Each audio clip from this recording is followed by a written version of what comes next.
শুভ সকাল বন্ধুরা, তোমরা সবাই কেমন আছো? আশা করি সবাই ভালো আছো। তো দেখো, সকাল সকাল যেটা বাড়ির বউদের ডিউটি, প্রতিদিন ঘুম থেকে উঠে যেটা করতে হয়, রান্না বান্না, সংসারে যাবতীয় কাজ। তার কারণ মেয়ে স্কুলে যাবে, আমার বর কাজে যাবে। এবার সকালবেলা রান্না না করলে ওরা খেয়ে যেতে পারবে না, সেই জন্য সকালবেলা ঘুম থেকে উঠে অন্য কাজ সম্পূর্ণ বাদ দিয়ে রেখে আগে রান্না করতে হয়।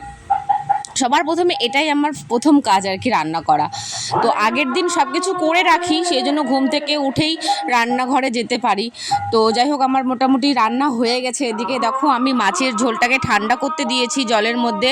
আমার বরের হচ্ছে গরম কোনো জিনিস খাওয়া হবে না। তো দেখো, ঠান্ডা করে দেখো সবার জন্য ভাত বেড়ে দিয়েছি। এদিকে আমার বরের হচ্ছে টিফিন বাটিতে মাছের ঝোল দিয়ে দিচ্ছি, কাজে সাইডে গিয়ে দুপুরবেলা খাবে। এদিকে আমার মেয়ের জন্য ভাত বেড়েছি, কারণ আমার মেয়ে স্কুলে যাবে। তো দেখো, আমার মেয়েকে খাইয়ে দিচ্ছি।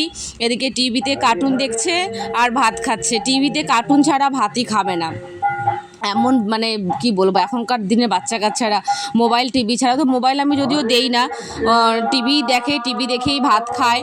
তো এদিকে আমার বর ঘরে আসলো, আমার বরের জন্য ভাত বেড়ে দিয়েছি। ও এখন খেতে বসবে আর কি। তো যাই হোক, আমার মেয়ের, তোমাদের সাথে গল্প করতে করতে আমার মেয়ের মোটামুটি খাওয়া হয়ে গেল, সবারই খাওয়া হয়ে গেছে। তো দেখবে, মানে তোমরা যখন বাড়ির যে কেউ খাওয়া দাওয়া করুক, এঁঠো কখনোই ফেলে রাখবে না। সঙ্গে সঙ্গে এঁঠো পরিষ্কার করে, বাসনটা তুমি পরে মাজো, কিন্তু এঁঠোটা মুছে রাখবে। এটা হচ্ছে নিয়ম, এঁঠো কখনো ফেলে রাখতে হয় না। মেয়ে স্কুলে যাবে, আমার বর কাজে যাবে, কখনো এঁঠো ফেলে রাখবে না। Good bye, tata.